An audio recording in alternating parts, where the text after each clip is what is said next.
just a little bit of context really quickly. I've got a CFE phone call today or conversation today with an owner. He reached out to me through my outreach on social media.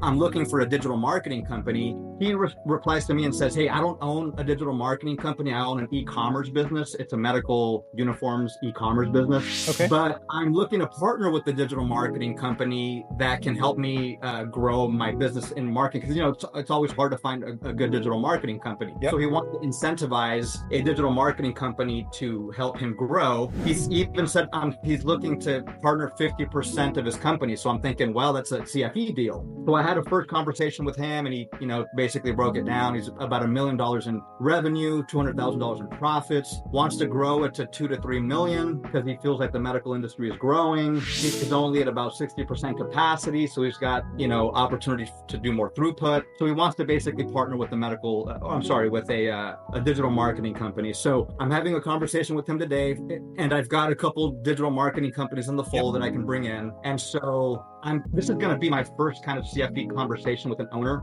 And so I think I have an idea of how I want to approach the call, but I'm just wondering, like, how would you approach this conversation? What would you say? What would be the value proposition you would maybe describe, and how would you structure this deal? I know it's very, very kind of open-ended kind of question, but It is. Well, first, let me say congratulations in identifying somebody that is interested in giving you half their company. That is a wonderful thing for you to have happen, right?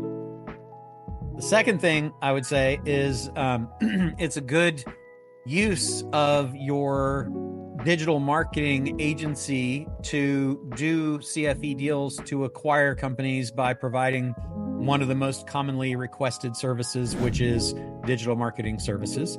So I think that's good. And then I would say, as far as how you're going to do something like this, it's really hard. As you mentioned, it's very open-ended right now because you don't know what are the specific opportunities other than we know he's at 60% capacity, so he has 40% to go. He can almost double, and that's great. Which means that if it's unused capacity, as long as we are exceeding the variable cost of providing the service, we could maybe launch into a new market or a new product or service that was priced under market, or that was competitively priced, or an offer that wouldn't be as profitable as it ultimately could be on a trial basis to get people in. So that's kind of cool. So we know we've got that, and that it's really not going to cost us anything to do it as long as we cover our variable cost. Then we know that he's interested in, getting out there and getting more customers. So we've got those three bits of information. But what you really don't have, I think, yet is a good understanding of where the specific opportunities lie and more detail about what he excels at and, what the challenges that he's facing are. So this is why we like to start these with a consultation. So my suggestion to you is, I would say, I am super, super stoked about the possibility of working with you there. And I'm very excited about the opportunity that you mentioned that exists to come in and be a partner in the business. I definitely do that. And I have a process for doing it so that we can do it in the way that is going to be the most beneficial to you. The way I generally do that is, and then go into the consult pitch. You can price that wherever you want. You can price it high if you're busy. You can price it low if you want to do the deal, but it should be something.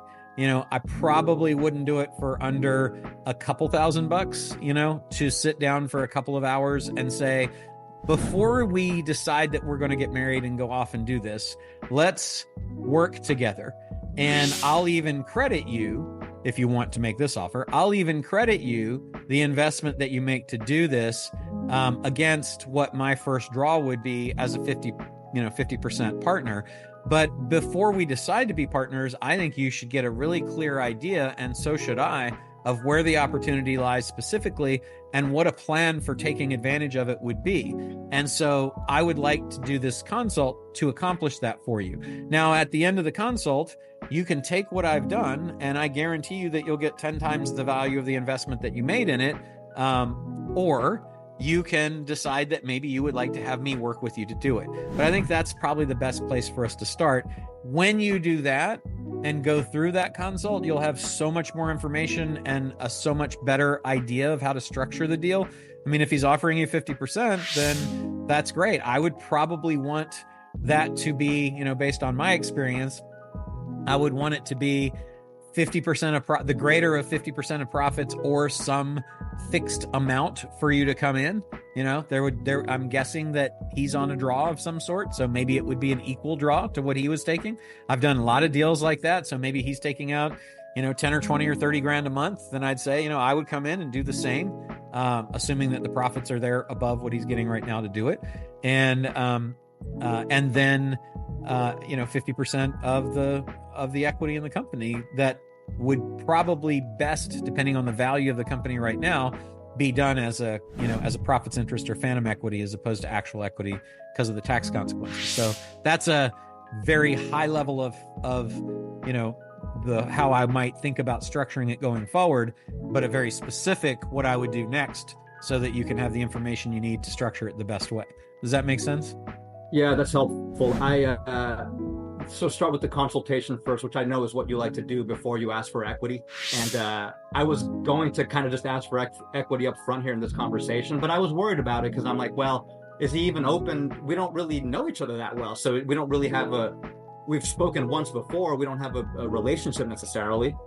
Oh, you got some coffee or some tea? I got tea delivery service. It's pretty good. Nice.